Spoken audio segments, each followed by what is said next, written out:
اس صادق المصدوق، اس نبی برحق کی بات ہے کہ جس کی بات کے بارے میں کوئی شک نہیں کیا جا سکتا ہے، جس کے بارے میں صحابہ بھی کہتے ہیں کہ میری آنکھوں کا دیکھا تو جھوٹ ہو سکتا ہے، مگر اللہ کے نبی صلی اللہ علیہ وسلم کی بات کبھی بھی جو ہے جھوٹی نہیں ہو سکتی۔ اللہ کے نبی فرماتے ہیں کہ ظہر کی نماز چھوڑنے والے پر ایسا، فجر کی نماز چھوڑنے والے پر ایسا اژدہا مسلط کیا جائے گا جو یہ عمل برابر ظہر تک کرتا رہے گا کہ وہ اپنے فن کو مارے گا، مردہ 70 ہاتھ زمین کے اندر دھس جائے گا، پھر نکالے گا، پھر مارے گا، پھر نکالے گا، پھر مارے گا۔ یہ عمل ظہر تک بھی کرتا رہتا ہے۔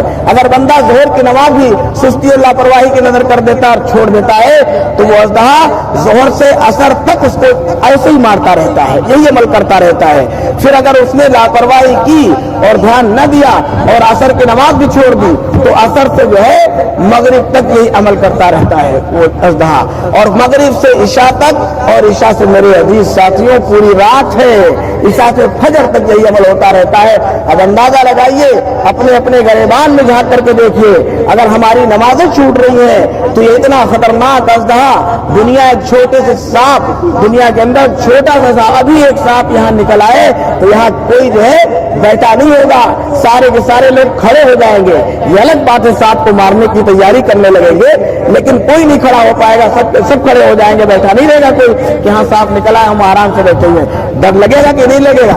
اس لیے کہ وہ موذی جانور ہے، وہ جو ہے کاٹ کھانے والا جانور ہے، جس سے انسان کی زندگیاں ختم ہو جاتی، نقصان ہوتا ہے، اس لیے آدمی کو ڈر لگنے لگتا ہے۔ تو اس چھوٹے سانپ سے اتنا ڈر لگتا ہے، اور اتنا بڑا سانپ جس کے بارے میں اللہ کے نبی صلی اللہ علیہ وسلم نے خبر دی ہے اور ہمیں ڈر نہیں لگتا، اور بڑے دھڑلے کے ساتھ ہم اور آپ سے نمازیں چھوڑتے رہتے ہیں۔ اس لیے میرے عزیز ساتھیوں، ہم اور آپ آج اس بات کا عزم کریں۔ دیکھیے دنیا کے سارے کام ہو رہے ہیں، جو لوگ پابندی کے ساتھ نماز پڑھتے ہیں، ایسا نہیں ہے کہ ان کی دنیا بگڑ گئی، ان کے سارے کام ختم ہو گئے، ایسا کچھ بھی نہیں ہے۔ لیکن جو لوگ ایک وقت کی بھی نماز نہیں پڑھتے، ایسا نہیں ہے کہ وہ سارے کے سارے بڑے امیر ہو گئے۔ مقدر میں جو اللہ رب العزت نے لکھ دیا ہے وہ مل کر کے رہے گا، اور جو مقدر میں لکھا نہیں ہے تو سارا دن اور رات بھی آپ کرتے رہے، ملے گا وہی جو آپ کے مقدر میں لکھ دیا گیا ہے۔ اس لیے میرے عزیز ساتھیوں، ہم کو اور آپ کو جو ہے اللہ رب العزت کے اس بات پر عمل کر لینا چاہیے۔ اللہ رب العزت نے جو ہماری اور آپ کی قسمت اور ہمارا مقدر بنایا ہے، اگر ہم اس پر جو ہے ذرا سا غور کر لیں تو کیسے عمل چھوٹ سکتا ہے؟ جب ہم کو یہ معلوم ہے کہ ہم نماز پڑھیں گے تو ہم کو تب بھی ملے گا وہی، اور نماز نہیں پڑھیں گے ملے گا ہم کو تب بھی وہی، تو ہم اپنے کام کو تھوڑی دیر روک سکتے ہیں، تھوڑی دیر اپنے کام کو روک کر کے ہم عمل کر سکتے ہیں، نماز پڑھ سکتے ہیں، لیکن جو ہے ہمارے اندر سستی اور لاپرواہی ہے جس کی وجہ سے نمازیں ہماری چھوٹتی چلی جاتی ہیں۔ اس لیے میرے عزیز ساتھیوں، ہم اور آپ سب کے سب جو ہے اس بات کا عہد کریں، سوچیں۔ دیکھیے ہمارا اور آپ کا یہاں کا بیٹھنا تھوڑی دیر جو ہے جو بات ہوئی ہے تو اس کا جو ہے کامیاب تبھی ہو سکتا ہے جب یہاں سے کچھ لے کر کے اٹھے، جب ہم اس بات کو سوچیں کہ بھائی اللہ کا حکم اور نبی صلی اللہ علیہ وسلم کا حکم سب سے بڑا ہے، اس سے بڑی کوئی بات نہیں ہو سکتی۔ اور اللہ رب العزت نے جو ہے قرآن کے اندر فرمایا بھی ہے ادعو الی سبیل ربک بالحکمۃ والموعظہ، کہ بندوں کو جو ہے نرمی اور دانائی اور حکمت کے ساتھ ان کو بلاؤ، یعنی اللہ کے بندوں کو اللہ سے جوڑنے کی محنت ہے۔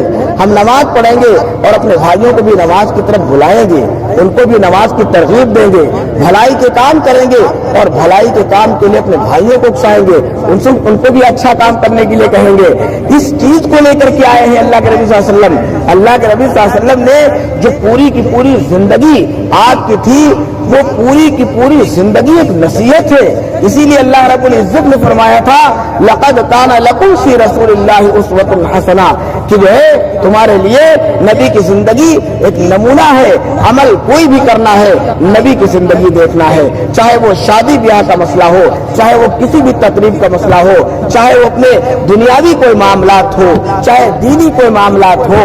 ہم کو اپنی مرضی سے کچھ بھی نہیں کرنا ہے، ہم کو تو اللہ کے نبی صلی اللہ علیہ وسلم کے حکموں کو دیکھنا ہے کہ اللہ رب العزت نے جو بھی فرمایا وہی میرے نبی نے کہا ہے، اور وہی جو ہے بات ہمارے لیے فائدہ مند ہے، اسی پر ہم کو عمل کرنا ہے جس سے ہماری آخرت بنے گی، جس سے ہماری آخرت بن جائے گی۔ ایک مرتبہ ایک جو ہے بڑے میاں ایک بزرگ تھے، انہوں نے جو ہے ایک صاحب کے پاس آ کر کے کہا کہ بھائی جو ہے ذرا سا غریب آدمی ہے، پریشان حال ہے، اور جو ہے ہمیں کچھ دے دیجیے، ہے نہیں ہمارے پاس۔ تو انہوں نے کہا کہ عجیب حال ہے، کروڑ پتی لکھ پتی ہو کر کے اور پھر بھی کہہ رہے ہو غریب آدمی ہو۔ تو کہا کہ نہیں بھائی، میری جیب میں تو 1 روپیہ بھی نہیں ہے، کچھ بھی نہیں ہے، ہم کہاں کے لکھ پتی کروڑ پتی۔ کہا کہ اچھا ٹھیک ہے، آپ بالکل کمزور بڑے غریب ہو، تمہارے پاس 2 آنکھیں ہیں، تمہارے پاس 2 آنکھیں ہیں، 50,000 روپے ہم آپ کو بھی دیں گے، اپنی 1 آنکھ نکال کر کے ہمیں دے دو۔ کہا یہ کیسے ہو سکتا ہے؟ تو کہا کہ ایسا ہے تو پھر تمہارے پاس جو ہے 2 ہاتھ ہیں، ایسا کرو 1 ہاتھ ہمیں دے دو، ابھی ہم آپ کو 20-30 ہزار روپے دے رہے ہیں۔ کہا یہ بھی نہیں ہو پائے گا۔ کہا تمہارے پاس 2 پیر ہیں، تو کہا کہ 1 پیر کاٹ کے مجھے دے دو، آپ کو بتاؤ ابھی آپ کو اتنے پیسے دیے دے رہے ہیں۔ تو کہا کہ یہ کیسے ہو سکتا ہے؟ تو کہا کہ پھر اپنے آپ کو کیوں کہتے ہو کہ ہم اتنے غریب، ہمارے پاس کچھ نہیں ہے؟ تمہارے پاس تو وہ بیش بہا نعمتیں ہیں جن کی قیمت اس دنیا کے اندر لگائی نہیں جا سکتی، نہ دنیا کی فیکٹری کے اندر بنائی جا سکتی ہے۔ اللہ رب العزت نے جو ہے ایسی ایسی انسانی جسم کے اندر چیزیں رکھی ہے جو دنیا کی فیکٹری میں نہیں بنتی تو ہے مصنوعی چیزیں۔ آنکھ خراب ہو جائے تو آنکھ پتھر کی بنے گی، لیکن اس کے اندر روشنی نہیں ہوگی۔ دنیا تمام چیزیں ایسی بنے گی مصنوعی، انسانی جسم کے تمام اعضاء دنیا میں بنائے جاتے ہیں، لیکن ان کے اندر روح نہیں ہوتی ہے۔ روح تو انہی اعضاء کے اندر ہے جو اللہ رب العزت نے بنائے ہیں۔ اس لیے میرے عزیز ساتھیوں، اگر ایک انسان کبھی اپنے جسم کے اوپر غور کر لے، اور اللہ رب العزت اتنی بیش بہا نعمتیں ہم کو دی ہے، ایسا دل دیا ہے کہ اس دل کے اندر جب گڑبڑی آ جاتی ہے تو لاکھوں روپیہ لگانے کے بعد بھی صحیح نہیں ہوتا۔ نہ جانے کتنے لاکھوں روپے لگ جاتے، لیکن پھر بھی انسان ہر وقت اپنی زندگی کو بس کسمکس میں رہتا ہے۔ ایک بار ایسا ہو گیا، کہیں دوبارہ نہ ہو جائے، دوبارہ ہو گیا، اب زندگی سے مایوس ہو جاتا ہے، اگر تیسری بار کہیں اٹیک پڑ گیا تو زندگی سے ہاتھ دھو دے گا۔ اس طرح کا آدمی کا ذہن بن جاتا ہے، اتنا پریشان حال ہوتا ہے۔ اس لیے میرے ساتھیوں، جب ہمارا اور آپ کا یقین یہ بن جائے گا کہ کرنے والی ذات ترے تنہا اللہ کی ہے، دنیا بھی اللہ بناتے ہیں اور آخرت بھی اللہ بنائیں گے، بس ہم کو اور آپ کو اللہ کی بات مان کر کے زندگی گزارنا ہے، ہم کو اور آپ کو نبی کی بات مان کر کے زندگی گزارنا ہے۔ اس اعتبار سے جب زندگی گزارنے کی فکر لیں گے اور کوشش کریں گے اور اپنے اوقات کو فارغ کر کے نمازوں کی پابندی کریں گے ہم، اور اپنے گھروں کے ماحول کو بنائیں گے، اپنے گھروں کے اندر جو ہے سب سے نماز کے لیے کہیں گے، ایسے ہم لوگ جو ہے کمزور ہو گئے۔ دیکھیے آپ اندازہ لگائیے، کبھی دیکھیے کہ جو ہے کیسا ماحول ہمارا ایمان والوں کا ہو گیا ہے۔ ابھی ہمارے گھر میں کوئی مہمان آ جائے، اس مہمان کی جو ہے دیکھ بھال کے اندر، اس کے چائے پانی اور ناشتے کے اندر ہماری نماز چھوٹ جائے گی، ہماری جماعت چھوٹ جائے گی۔ چھوٹتی کہ نہیں چھوٹتی؟ بڑے بڑے نمازیوں کی چھوٹتی ہے۔ اللہ کا حکم کتنا کمزور ہماری نظر میں ہو جاتا ہے، اور ایک مہمان کی، چونکہ مہمان کی عزت اور اس کی خدمت اور اس کی جو ہے تواضع کرنا سنت ہے، بہت اچھی بات ہے، بہت بڑی بات ہے، لیکن سچائی یہ ہے کہ جب نماز کا وقت ہو جائے تو یہ ہمارا فرض بنتا ہے کسی کے اندر یہ طاقت کہ وہ یہ کہے کہ بھائی ایسا کریے، چلو ٹھیک ہے، گھر میں چائے بنائی جا رہی ہے، چلو پہلے چلتے ہیں نماز پڑھتے ہیں اور نماز پڑھ کے آئیں گے تب ناشتہ کریں گے۔ کوئی کہہ پاتا ہے اپنے رشتے دار سے، اپنے مہمان سے، مہمان سویا ہوا ہے، فجر میں نماز پڑھنے ہم جاتے ہیں، مگر ہماری ہمت نہیں پڑتی کہ مہمان کو جگا دیں۔ ارے مہمان تو بہت دور کی بات ہے، ہم اپنے بیٹے کو نہیں جگا پاتے، ہم اپنے بھائی کو نہیں جگا پاتے، ہم اپنی بہن کو نہیں جگا پاتے۔ ہمارا گھر کا ماحول ایسا بے دینی کا ماحول بن چکا ہے، آپ اندازہ لگائیے، یہ وہ تمام چیزیں ہیں جن کے بارے میں ہم سب کی پکڑ ہو جائے گی۔ ایک نیکی نہیں دینے والا کوئی ہوگا، نہ باپ، نہ بھائی، نہ ماں، نہ بہن، کوئی بھی۔ لیکن میرے عزیز ساتھیوں، کل ہمارا بیٹا بھی دامن پکڑے گا، بھائی بہن بھی دامن پکڑیں گے اور کہیں گے اے اللہ، دنیا کے اندر جتنے بھی معاملات ہوتے تھے اس میں تو میرا باپ بڑی سختی کرتا تھا، لیکن کبھی بھی اس نے نماز کی اور دینداری کی ترغیب نہیں دی، اس نے ہماری ایسی تربیت نہیں کی کہ ہم جو ہے نمازی بن جاتے، ہم دیندار بن جاتے، ہم اللہ کے نبی صلی اللہ علیہ وسلم کے حکموں پر اپنی زندگی کو ڈالنے والے بن جاتے۔ ایسی تربیت ہماری نہیں کی گئی۔ وہ بندہ جو ہے دامن پکڑ لے گا اور ہم جنت میں جانے والے ہوں گے اور جنت میں جانے سے روک دے گا۔ آپ اندازہ لگائیے ہم کتنا کمزور سمجھتے ان باتوں کو، اور اپنے آپ کو چونکہ تیار نہیں کر پاتے، اس لیے ہمارا ماحول نہیں بن پاتا، ہم اپنے آپ کو بھی تیار نہیں کر پاتے۔ جب ہم پابندی کے ساتھ نماز پڑھنے والے ہوں گے، ہم